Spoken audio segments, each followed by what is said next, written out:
நம்ம சேனல்ல பயோகிராஃபிலாம் பார்க்குறோம். அந்த வகையில இன்னைக்கு யாரோட பயோகிராஃபின்ட்டு எல்லாரும் தம்பு வச்சு கெஸ் பண்ணியிருப்பீங்க. ஆமாங்க. இலக்கியா சீரியல் பைரவிய பத்தி தான் எல்லாரும் இந்த வீடியோல பார்க்க போறோம்.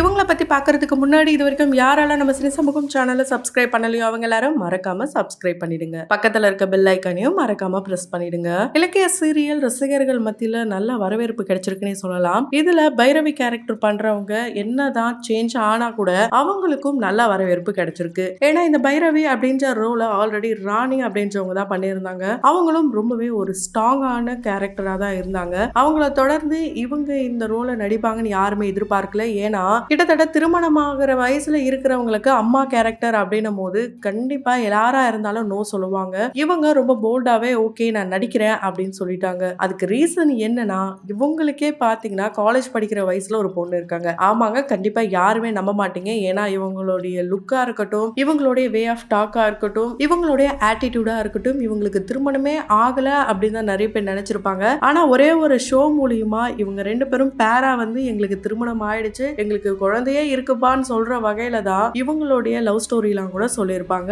ஆமாங்க, மிஸ்டர் அண்ட் மிஸ்ஸஸ் சின்னத்திரை இந்த ஷோல தான் ஃபேமிலியாவே பார்ட்டிசிபேட் பண்ணியிருப்பாங்க. ஸோ பைரவியா நம்ம எல்லார் மனசுலயும் இடம் பிடிச்ச இவங்களுடைய ரியல் நேம் பிரியா பிரின்ஸ். அது மட்டும் இல்லாம இவங்களுடைய ஒரிஜினல் நேம் இந்திரா பிரியதர்ஷினி. இவங்களுடைய இன்ட்ரோ சீன் தான் இவங்களுக்கு இலக்கிய சீரியல்ல ரொம்பவே பிடிச்சதாங்க. இவங்க பார்க்க ரொம்ப எங்க இருக்காங்க, வயசு என்ன ஒரு 30 இருக்குமா அப்படின்னு நிறைய பேர் நினைச்சிருப்பீங்க.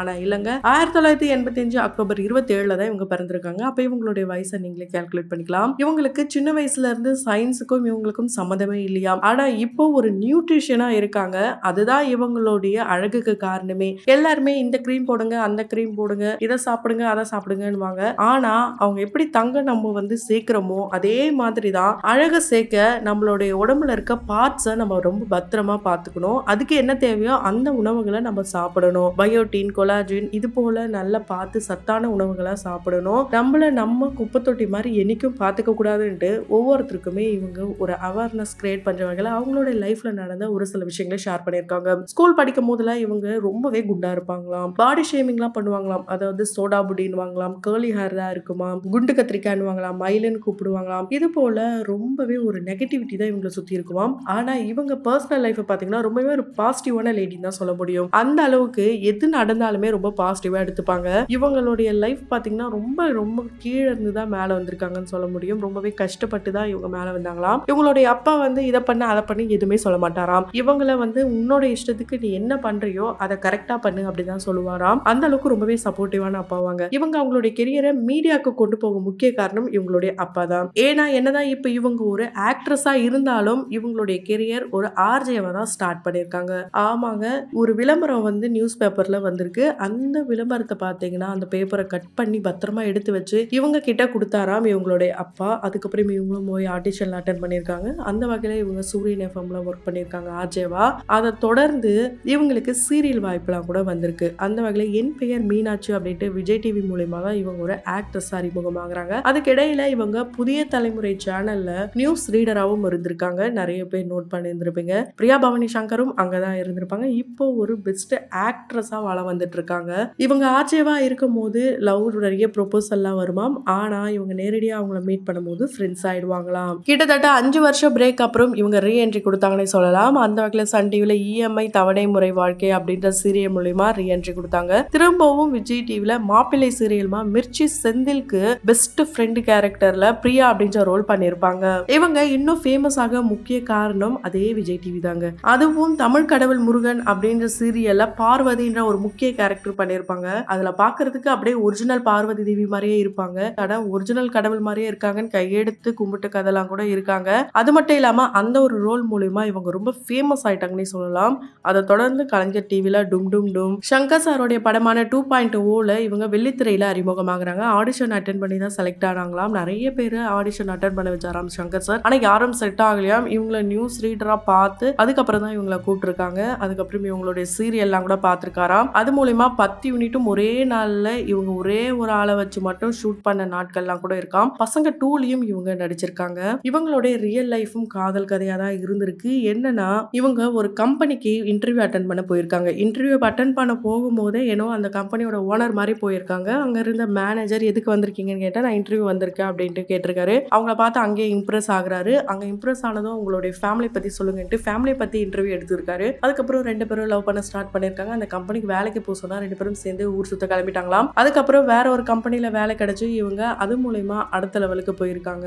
இவங்க ரொம்பவே ஒரு ஹைஃபையான லைஃப் ஸ்டைல வாழ்றாங்கன்ட்டு சமீபத்துல தான் தெரிய வந்தது. ஏன்னா இவங்க ஒரு யூடியூப் சேனல் ஆரம்பத்திலே ஆரம்பிச்சிருந்தாலும் ஹோம் டூர் ஒண்ண போட்டிருப்பாங்க. அதுல பார் செட்டப்லாம் இருக்கு அப்படின்னு போட்டதுனால இவங்க ரொம்ப ரொம்ப ட்ரெண்ட் ஆயிட்டாங்க, வைரல் ஆயிட்டாங்க. யாரடா அது வீட்டுக்குள்ளேயே பார் வச்சிருக்காங்கன்னு உண்மையை சொன்னது இந்த பெண்மணி தானே இவங்க நிறைய பேர் ட்ரோல் பண்ண ஆரம்பிச்சிட்டாங்க. இந்த ட்ரோலுக்கு அப்புறம் இவங்க இன்னும் ஃபேமஸ் ஆயிட்டாங்கன்னே சொல்லலாம். அதுக்கப்புறம் இவங்க போடுற ஒவ்வொரு ஆக்சசரிஸும் பாத்தீங்கன்னா ரொம்ப ரொம்ப காஸ்ட்லி. அதுல குறிப்பா இவங்களுடைய விரல்ல போட்டிருக்க கிரீன் ஸ்டோன் வச்ச ஒரு டைமண்ட் ரிங் தாங்க. அது ஜோசியர் தான் சொன்னாராம். அதனாலதான் இவங்க போட்டிருக்காங்களாம். இவங்களுக்கு ரியா அப்படின்ற ஒரு காலேஜ் படிக்கிற வயசுல ஒரு மகளும் இருக்காங்க. கண்டிப்பா யாருமே நம்ப முடியாது, அவ்வளோ பெரிய பொண்ணு இருக்காங்களான்ட்டு. இருந்தாலும் எல்லா தடைகளையும் தாண்டி தான் இவங்க வந்திருக்காங்க. இவங்க சாரி கலெக்ஷன்ஸ்லாம் பாத்தீங்கன்னா 10,000த்துல தான் இவங்க எடுப்பாங்களாம். ரொம்ப வருஷத்துக்கு முன்னாடியே இந்த சாரீஸ்லாம் வச்சிருக்காங்களாம். இப்போ இந்த பைரவி சீரியல்ல சாரி காஸ்டியூம்ல தான் வந்துட்டு இருக்காங்க. இவங்கள ஃபேமிலியில யாருமே மதிக்க மாட்டாங்களாம். ஏன்னா இவங்க லவ் மேரேஜ் அந்த மீடியால இருக்காங்கன்ட்டு நிறைய பேர் ஒதுக்கி இருக்காங்களாம். ஆனா அதை பத்திலாம் இவங்க கேர் பண்ணதே கிடையாதாம். எல்லாத்தையுமே பாசிங் கிளவுட்ஸ் மாதிரி இவங்களுடைய ரிலேட்டிவ்ஸ் எல்லாம் தாண்டி போயிட்டே இருப்பாங்களாம். இவங்க ஒரு பெட் லவர். இவங்களுடைய வீட்டுல அனிமல்ஸ் எல்லாம் இருக்கு.